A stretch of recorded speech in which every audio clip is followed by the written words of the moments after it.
Marty's garden is all about compost worms, composting, farming worms indoors and out, and growing some of the most awesome food around. You can learn how by clicking the subscribe button and hitting the bell so you don't miss any of my videos.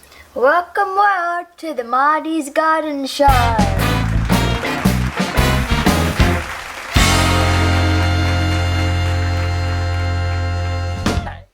In today's video, what I want to do is inspire you about growing sustainably and organically in a small space urban vegetable garden with fruit trees, vines, tomatoes, herbs, all different types of things. Just growing in compost, using the worm castings from the worm farm, the liquid that comes through the worm farm, and making up a bit of worm tea. It can really go a long way and pretty much grow nearly everything that you want in a small space. It's just all a matter of scale. So come on the tour with me around my garden, and then right at the end you'll see Karen filming me using the trowel and getting the compost and making it on site. It's pretty cool, great fun, and hopefully you're going to learn a lot along the way. So I got up early to film this, and that's why the light looks amazing.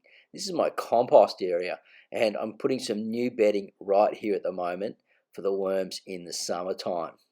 Now, as we move through the garden, you'll see I've got my tumbler and worm farm underneath it, which are both full of worms.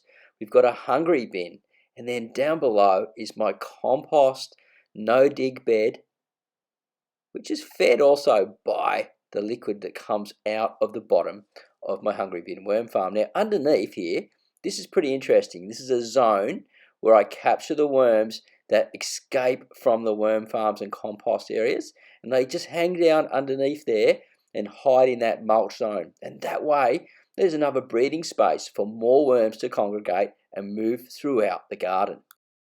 Okay, so let's put this back and keep walking around my small space permaculture garden. Keep in mind, everything's growing in compost here. And as you move up, you'll see what I like to call my famous red papaya that just grew from a seedling in the compost. And next to it is a little avocado tree that's growing, and I just love those two plants. Over here, you can see some lemongrass, still doing well in the wintertime, which is just amazing, and a newer bed that's still going on and just needs a bit more help. So this is my avocado tree. It's a Hass seedling tree growing in compost in a pot. And over here, you can see more worm farms in the winter zone. Both these worm farms have different bedding. The one on the left has cow manure bedding, and the one on the right has a cocoa fibre bedding. And they're both performing quite well, and I'll keep you updated on their performance over the next few months. As you walk around the garden, you can see everything's doing not too bad for in the winter time, with some little seedlings down there. There's my tomato that I grew in 100% worm castings.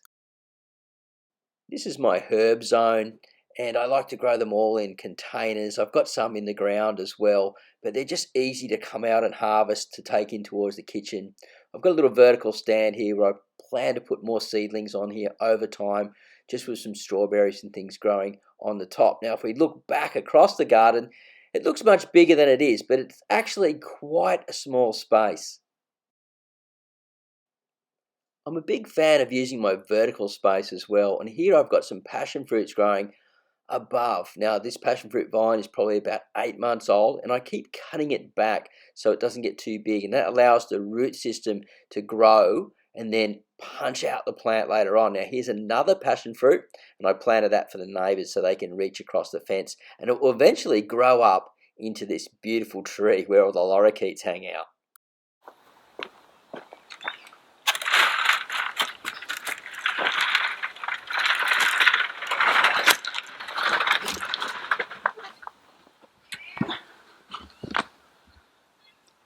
So I'm getting all the worms out of here as they fall through. I get quite a fair bit every shovel, and then they just go back into this trommel collection bucket where they're sifted there and get thrown back into the pile. And I do miss a few and a few eggs, but sometimes we get more in one go. And just have a look at this compost here. That's what I'm selling to the locals. 30 litres for $10.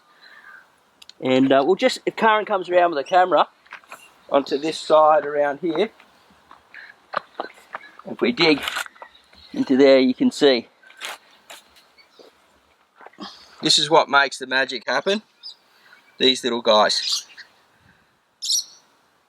And they'll go, so that'll go back into the trommel. We'll keep them in the bucket, basically. And so that'll go into the trommel. And then we'll keep on doing it until eventually, so we'll do another run. And you can think this is quite time consuming, but when there's spots where there aren't worms, it moves much faster. But you can see again, look at them all we're getting here. And they're laying castings all through this material, which is just brilliant. And these ones, they're not very mature. So you can see for the middle of winter, there's even a little baby one there, just beyond wisp stage. And they're crawling all above, trying to get away from the light. And as I said, this is what makes these guys magic.